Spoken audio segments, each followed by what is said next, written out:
कि एक गांव में कोई लड़का उसी गांव की किसी लड़की को लेके भाग गया। 2-4 दिन के बाद पकड़ गए, गांव वापस आए। अब लड़की का बाप रोता है, ओ मेरी लड़की तो इज्जत लुट गई, बर्बाद हो गई, मुंह दिखाने के लायक नहीं है। अब जोर डाला जाता है गांव की तरफ से कि तू लेके भागा था, चल अब शादी करो उसके साथ।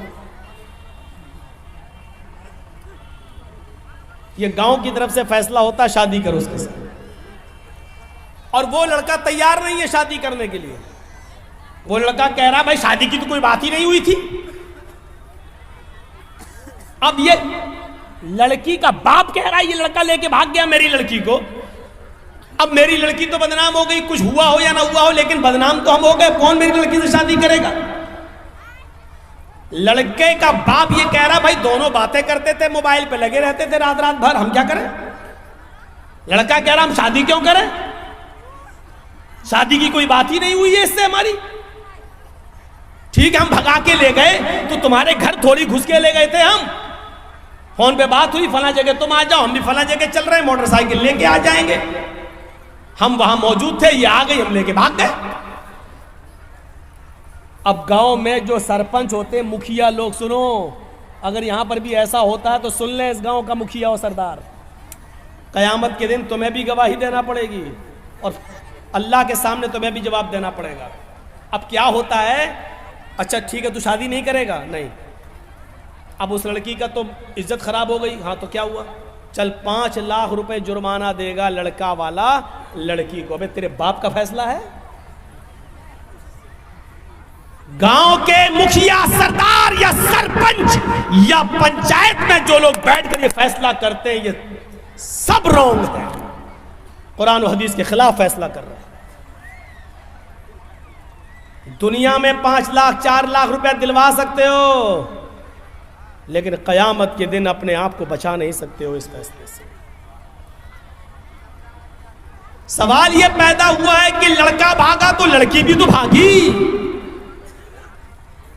फिर जुर्माना सिर्फ लड़के पर क्यों आयद हो रहा है,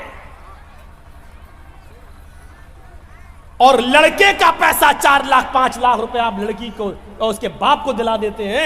ये कहां की इंसानियत है, जबकि कुरान ये कह रहा है अज़्ज़ानियतु वज़्ज़ानी फजलिदू कुल्ल वाहिदतिन मिनहुमा मियता जल्दा।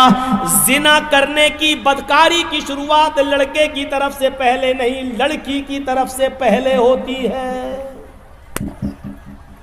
भागने और भगाने की शुरुआत लड़के की तरफ से नहीं, लड़की की तरफ से पहले होती है।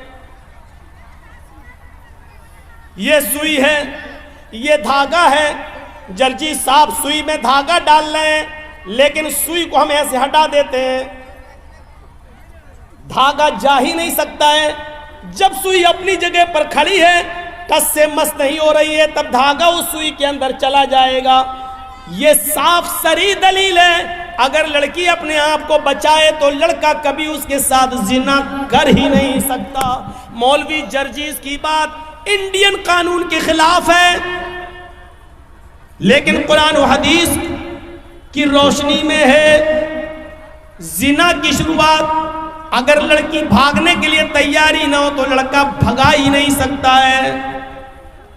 लड़की भागती नहीं, सवाल है साहब मेरा लड़का, तुम्हारा लड़का मेरी लड़की भगा के ले गया, तू तो 18 साल तक पालता रहा, फिर तू अपनी अलमारी भी नहीं बचा सका, वो पैसा भी लेके भाग गई और सोना भी लेके चली गई, जेवर भी लेके चली गई। जब तू अपनी लड़की पर इतना कंट्रोल नहीं कर सका तो जुर्माना लड़के वालों पर लगाते हैं, और ये फैसला पंचायत करती है, गांव की सरपंच करता है, मुखिया करता है, सरदार करता है, ये फैसला जो कुरान और हदीस के खिलाफ है। शादी हो सकती है या नहीं वो एक अलग मसला है, वो अलग जाने दीजिए। सवाल यह है क्या जुर्माना लड़के ही के ऊपर आयद होगा, जबकि भागने में दोनों ने बराबर बराबर की भागीदारी ली है।